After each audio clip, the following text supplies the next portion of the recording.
Hello, everybody, and we're going to go through a normalization process. I'm going to be using an example that I modified, but I have to give credits to the. This is coming from a book on Google's the table, the book of the. I'm looking at it. Actually it's an appendix in the book. It's called New Perspective in Microsoft Office Access 2007 by Joseph Adamski and Kathy Fingan. This is basically the credit should go to these people because obviously I'm using the appendix in order to illustrate this, even though I changed the data, but the ideas in the it's like I'm doing some paraphrasing basically to the data, but the thought is still there from their book. And I want to go ahead and explain that normalization process. Because it's a very important process in order to eliminate data redundancy more than anything else. And we have to really create a way to eliminate the anomalies. And by identifying those anomalies, we really refer to normalization. We start, first of all, with a table that usually is something like this that is completely normalized. As you notice, we have a report of some sort. We call it employees, and we have employees number, position ID, the first name and the last name. And these Ella, for example, worked as one position as a manager, and she got $50. She started date is this date, and her health plan is B, and it's HMO. And if you take a look at Evan, Evan worked two positions, one and two. There's both manager and director managers, and the pay is $60, $50 an hour. The due date he started those position, he has the health plan of A, and that plan description is a PPO. So first of all, in order to get to the first normal form, no repeating groups. And obviously there is a repeating groups and cell position ID. There is and also position description, the pay grade, and the starting date. And all these have a repeating groups. And all data must be atomic. All data must be atomic, meaning no two values. In this case, I see there is nothing but atomic data. And of course, we need to identify a primary key for each row, for each record or row. Okay, here we go. So let's go ahead and do, first of all, to see if that is possible. And the very first thing I need to do is to take, there is a repeating group. So I copied this table from Excel, easy to manage it in Microsoft Word. So I'm going to go to Microsoft Word in order to organize this so I could really eliminate the repeating group. First of all, I'm going to go ahead and do the draw, this one here. The same thing here to eliminate later the repeating groups, and also this one here, as you notice. And this way I could go ahead and fill that 2,500 here. Okay, and this is Roman Roberts, the same thing here. And it's going to be director. There's only one piece of data, and he has also health plan A. And now the same thing here, 4,500, and it's Nate and Johnson, and system analyst. And he has a health plan of the health plan he has. It's going to be C.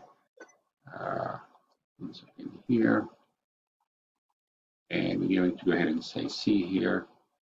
Started with basically, let's say here B, and he has AA in CC for Nate, and we have also AA for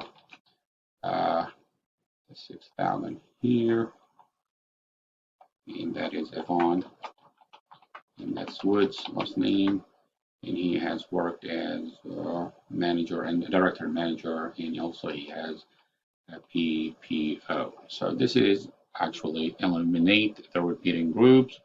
I could easily go ahead and see I could go ahead and copy it and paste it directly here. And we'll talk about what do we need to do in order to eliminate further or actually to establish the first normal form. And now there is no repeating group, there is no repeating group, there is no whatever non-atomic data, which is good. And now we have to identify the primary key for each row. If you notice, the employees number that used to be unique in the previous table, which wasn't really a good table to start with, it ended up being repeated when we eliminated repeating groups. So it's not going to work by itself as the primary key, knowing that one major rule, primary key cannot be repeated.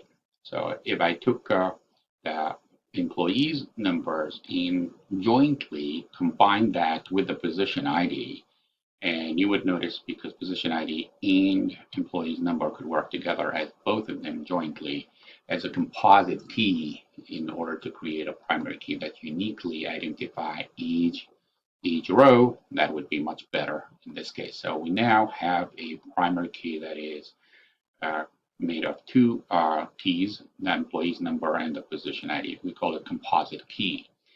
And that will give us the first normal form that dealt with everything that we need to deal with, which is the elimination of the repeating groups, making sure that none of the data is non-atomic. And the first and the third and most important is to identify each row with the primary key, since we could not do the position ID by itself or the employee's number by itself. So we had to actually combine them together to produce a composite key that will identify each row uniquely. Now, we could go ahead and continue with that. And the first thing to examine if there is any whatsoever problem associated with this. Obviously, there is a problem. If you take a look at the three type of anomalies that we have, the insertion anomalies, the deletion anomalies, and the update anomalies. The employees number field, if you notice, is determinants only for first name, last name, and the health plan and the health plan description. Those are partially dependent on the employee's number. Obviously, there is a problem with insertion and deletion and update anomalies. These partial dependency continue to exist, and we have the whole process is to eliminate those. Then we're not going to be able to really maintain a healthy database. We're going to get all sorts of problems. So what we're going to do is to move into the second normal form, which is to eliminate the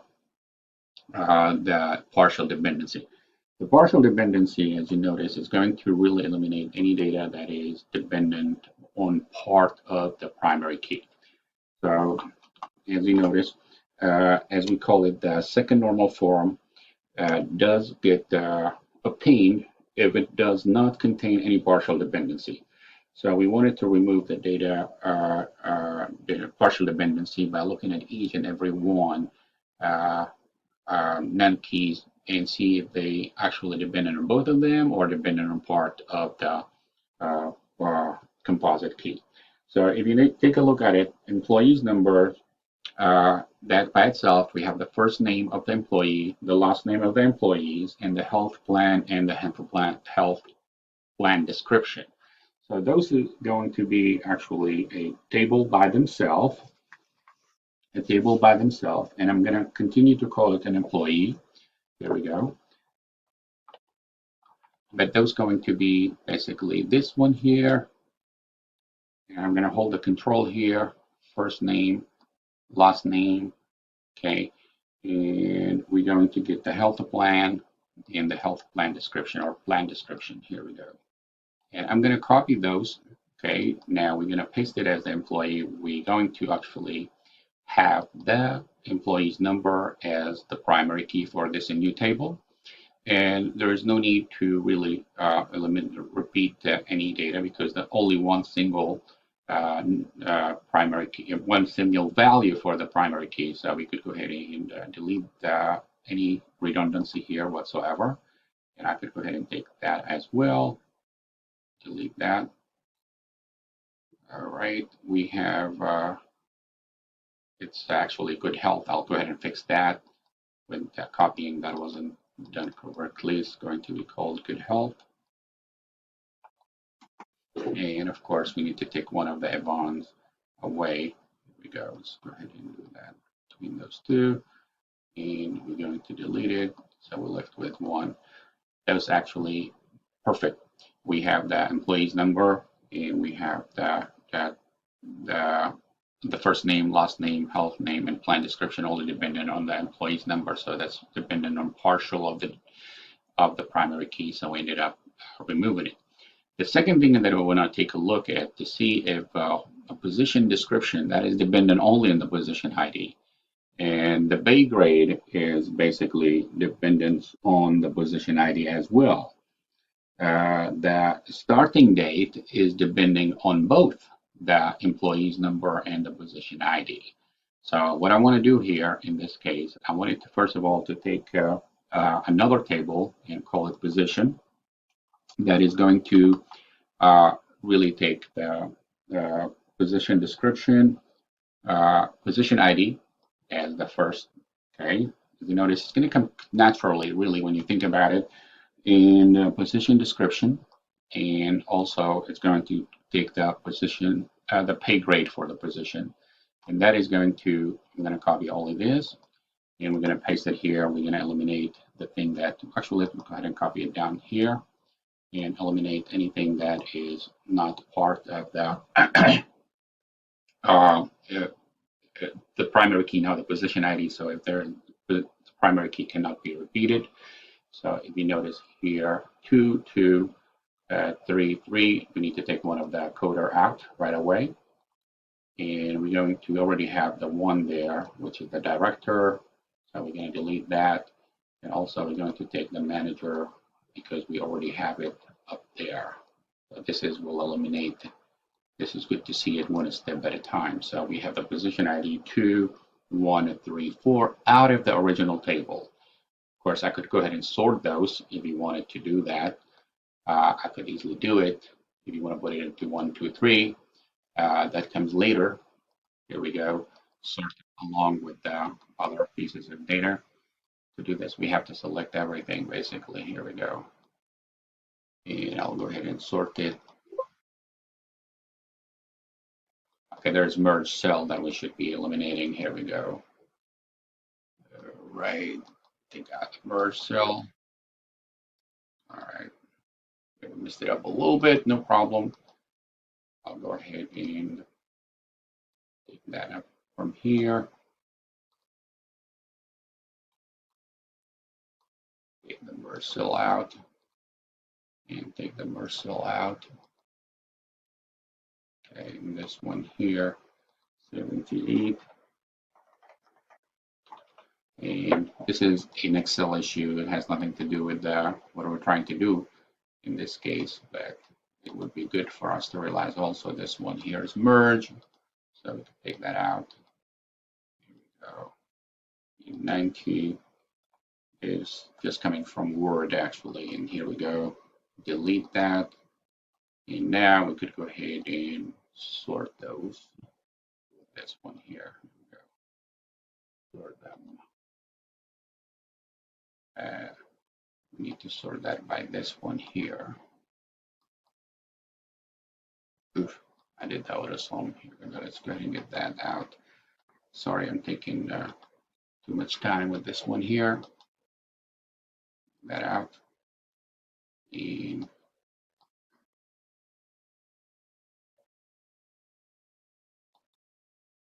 okay, and here we go.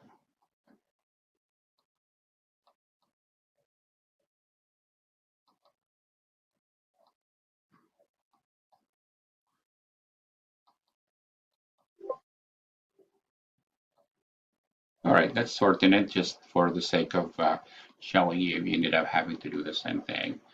Okay, and now we have this. All right, so this is actually I could call this one here and this position table. Okay, and here employee, don't forget that we need to have the E here, not employee number. Excel tried to help you sometimes more than it should. All right, so also we need to keep that to look at this one here. What is left from the original table? We need the employees number, the position ID, and the starting date is going to be, because starting date depending on both of them, and that is going to be called the employment table. I'm going to call it the employment table as a result of this. And here we go. And this is my third table. That's what actually left out of the original table. That is what left out of the original table. And we're going to call it the employment. Okay. And we're going to go ahead and say copy it. Well, we didn't get to copy it correctly. Here we go.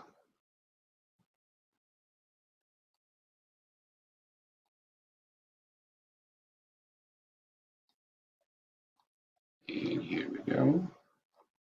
We need to copy this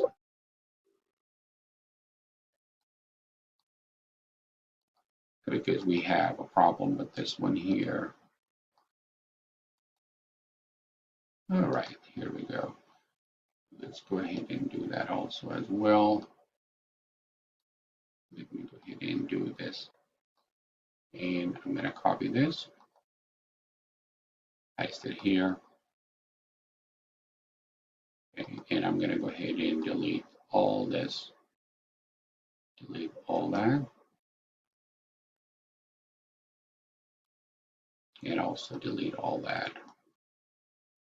See, they're easier that way. Here we go. And we're going to expand it, and that's what's left out of the original table, the employment. So what we want to do now is to look at one more time if there's any partial dependency.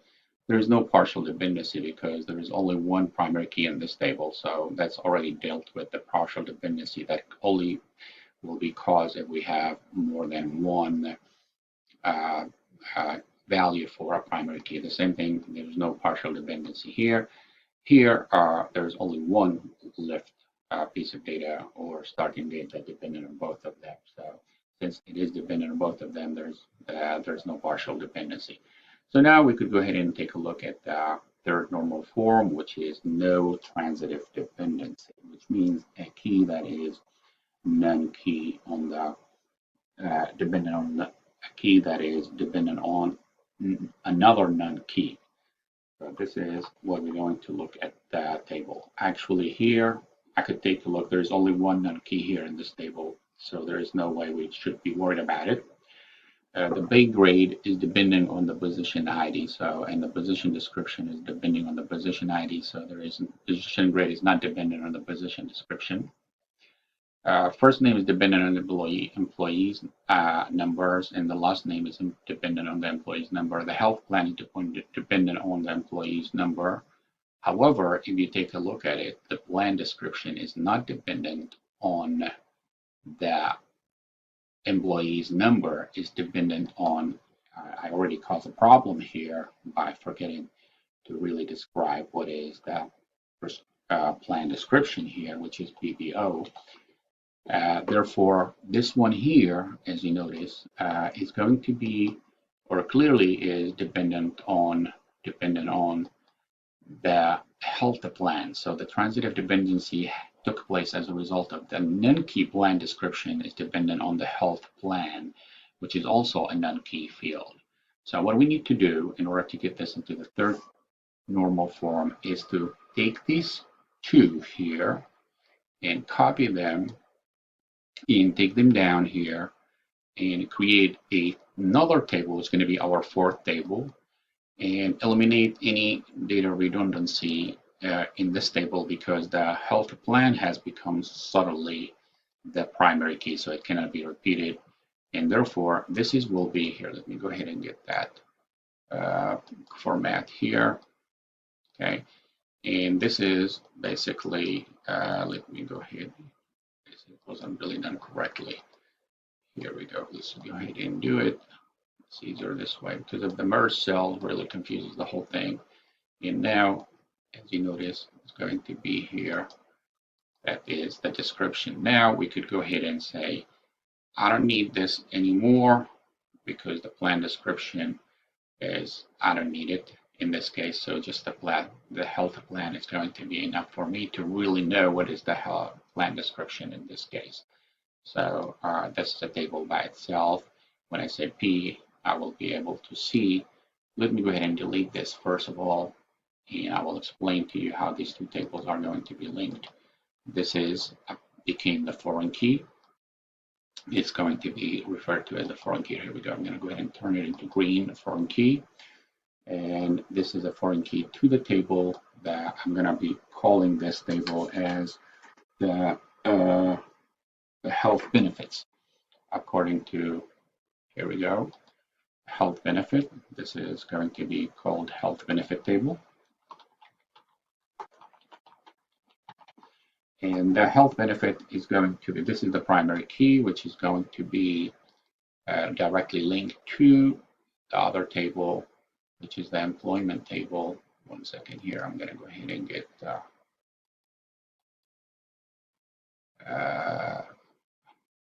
shape here, just to explain to you.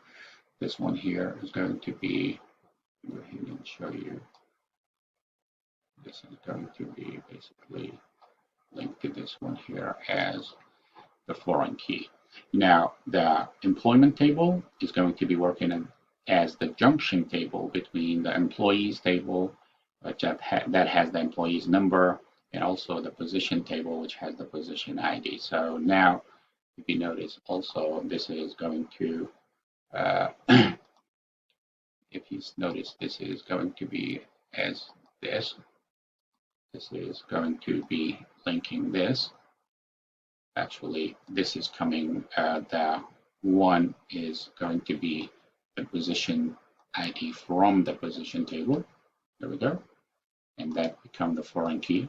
I'm going to go ahead and make it in green here, just to stay with the foreign key. But both of them has to be, both of them acting as the primary key. So if I don't color it, that's fine. But I could go ahead and color the top of it to indicate this is also acting as a foreign key. But both of them are acting with the orange color as the primary key. Another one is to see that I do have this is a primary key coming from this table directly to this table here. And this will eliminate all sorts of redundancy, because now we have 4 tables, all of them actually going to be linked together, and we eliminated the repeating groups. We made sure there is no non-atomic data. We made sure that every key, every row in the original data table has a primary key. And we made sure that there is no such a thing as a partial dependency by eliminating any problem associated with the second normal form.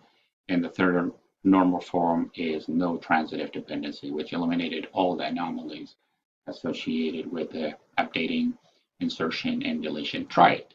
And you see there is, if you now update anything, it's not going to have a problem like by changing this one to another name. Automatically, with every A that you have for the description is going to be changed automatically. So you don't have to worry about it when you create the link in a query later to create a report based on all the transaction. That is going to take place, obviously, in the employment table, which is the central for everything. Thank you for watching. I hope you enjoyed this. But again, the best thing to learn is to do it yourself.